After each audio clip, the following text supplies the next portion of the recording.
ADHD isn't just about distraction. Sometimes it's about destruction.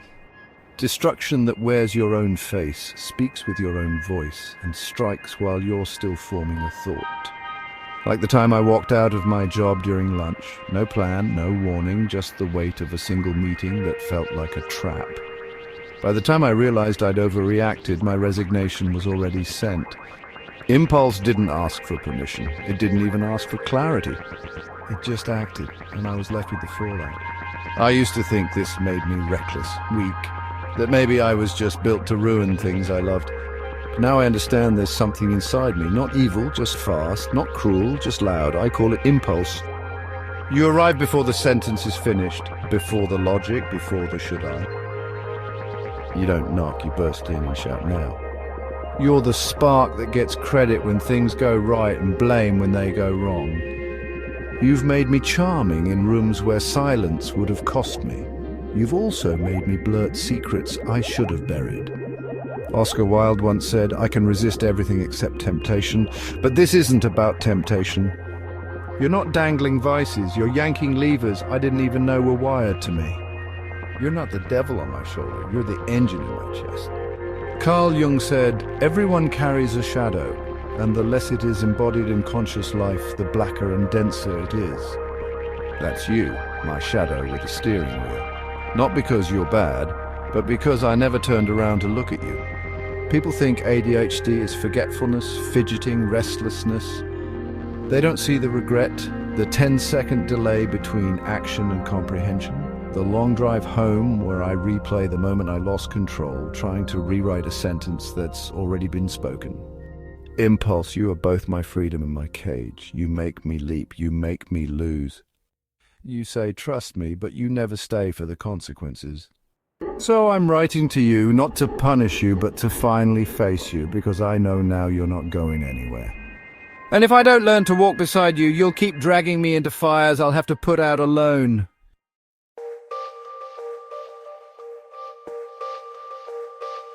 It always starts the same. Someone's talking. They're opening their world, letting me in. And suddenly you rise like a wave. You tell me, say it now, or it'll be gone. And just like that, I speak over them, through them. Before the moment is even done being born, the room shifts. Their face pulls back. There's a flicker, just enough for me to feel the fracture. Another thread I didn't mean to cut. I once interrupted my best friend mid-story, not because I didn't care, but because my brain screamed it would forget my thought if I didn't speak it. I saw the pause in her eyes, the closing. That was the last night she ever told me something vulnerable. You never meant to take her away from me. You just believed survival meant speech. That existing meant expressing, that silence was a cliff. Impulse. You confuse urgency with truth. You think speed makes something matter more. But I'm learning that what's loudest isn't always what's deepest, and what's fastest often leaves the most damage behind. Blaise Pascal once wrote, "The heart has its reasons, which reason knows nothing of. Maybe your reasons are real. Maybe you just don't know how to speak them without shouting." So I've started to pause, to scribble thoughts on napkins, to fold them into the quiet like offerings. Not because I've mastered control, but because I've learned that presence isn't measured by how quickly I respond. It's measured by how fully I stay. Edward Slingerland said to refrain from an act is no less an act than to commit one. So now I try to act by not acting, to let the space breathe between words, to let someone else finish without stealing the air. And when I do, something strange happens. They keep speaking and they trust me. They look into the silence and see that I'm still there. You're still there too. I can feel you twitching, pacing, whispering, but I'm not silencing you. I'm just asking you to wait. To learn the language of restraint, not as a punishment, but as a promise. Because I don't want to keep losing people just to keep every thought from slipping away.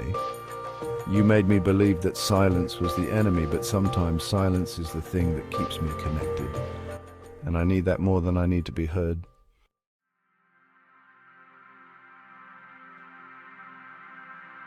It's not about the object, it never was. It's not about the sneakers, the skincare subscription, the 10th book I won't finish. It's about how the glow of a checkout button feels like meaning. when nothing else does. Midnight is your hour. You slip into the stillness like a con artist with a soft voice.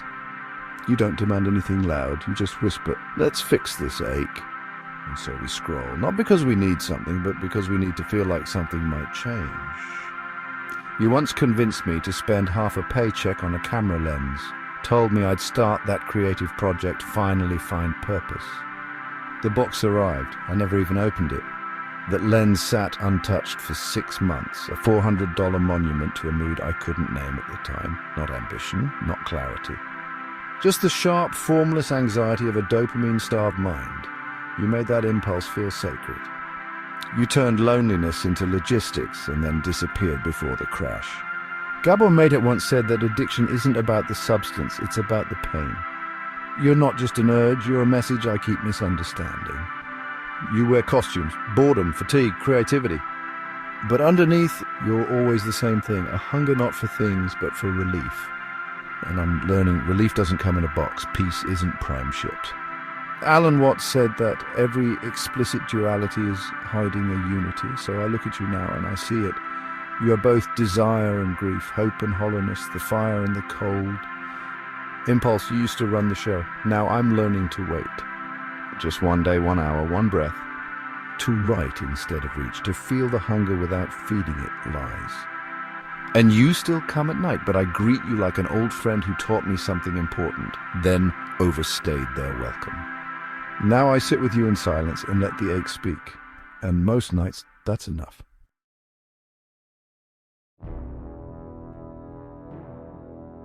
The most dangerous thing about you is how often you sound like courage. You don't scream, you rise like certainty. You say they crossed a line. Say it now, quit. Burn it down, walk. And honestly, you make it sound righteous. I once left a relationship with a single sentence. Not because it was toxic, but because you couldn't handle complexity. Because one bad day felt like proof that everything was broken. You made me feel brave. Like leaving fast was better than staying real. But you know, the next morning I woke up in silence so loud I finally heard the part of me that didn't want to go. Impulse, you mistake escalation for evolution. You don't know the difference between self-respect and fear in disguise, and I've followed you. God, I've followed you. Through quit jobs, ghosted friends, fired off messages that left me staring at the screen, realizing I'd set something on fire I actually wanted to keep warm. Carl Jung said the shadow becomes hostile when ignored.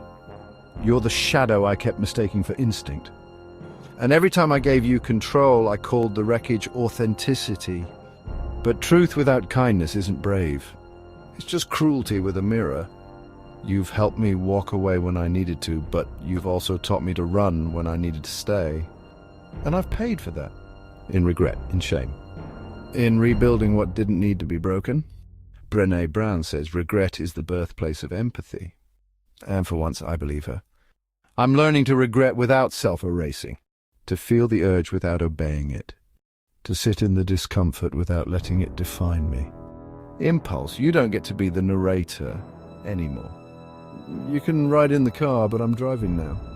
And I'm learning when to turn the wheel and when to wait out the storm. You still offer fire, but I've seen what happens when I mistake fire for light. The next time you shout freedom, I'll ask, is this escape or expansion? Because I'm done trying to survive you. Now, I want to lead you, not into chaos, but towards something I can live with tomorrow. Not everything urgent is real. Not everything loud is true. And not everything that burns was worth lighting in the first place.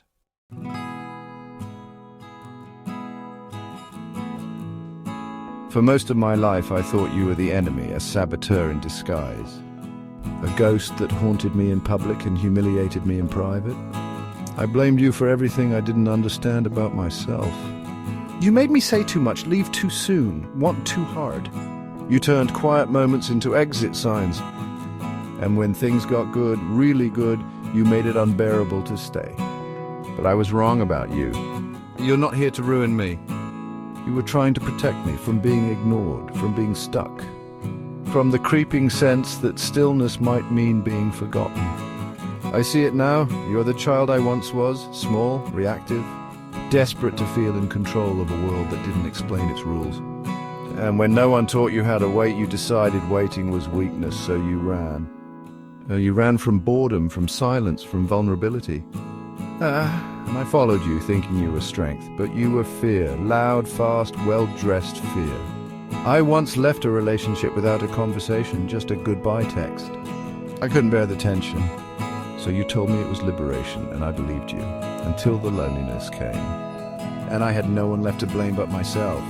Carl Jung said, the most terrifying thing is to accept oneself completely. That's what this is. Not confession, not closure, but recognition.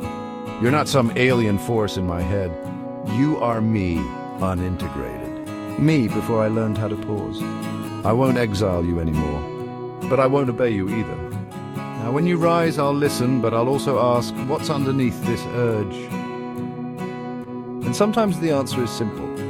I'm afraid I feel small. I want to feel alive, and that's okay. I'm not here to erase you.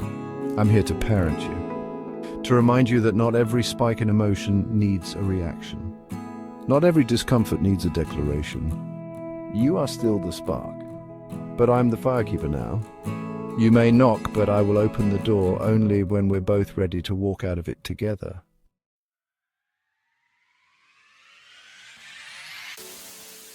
For years I imagined healing as an exorcism. That one day I'd wake up without the twitch, without the urge, without the hurricane. That I'd be calm, composed, a person who pauses, and you'd be gone. But that fantasy was never peace. It was fear in costume. Because the truth is, I don't want a life without you. I just want a life where you and I are on the same side. You've given me more than chaos. You've given me movement, magic, momentum. You're the reason I've taken risks others couldn't even imagine. The reason I've told truths no one else dared speak aloud. You made me impulsively sign up for a poetry slam once, terrified, unprepared, shaking, and somehow I won. You made me quit a job that was quietly killing me, even when logic said stay. And somehow I found something better. You are not just the fire, you are also the flare. The signal. The possibility of something beautiful if I'm awake enough to guide you. Kierkegaard said, anxiety is the dizziness of freedom. You are that dizziness. And I no longer want to numb it. I want to learn how to dance with it. You still show up. You still whisper, say it now. Buy it now, leave now. But now I respond with a question. Is this truth or terror? Is this growth or escape? And slowly the answers are becoming clearer. Impulse, you don't get to lead, but you do get to come along, you belong. We belong to each other now, not in war, but in collaboration. This isn't closure, it's a beginning. A new kind of freedom. Not the freedom to leap at everything that calls, but the freedom to choose when to jump and when to stay planted and grow. So let's keep moving. Let's stay wild, but wise. Let's not confuse fast with right. Let's wander.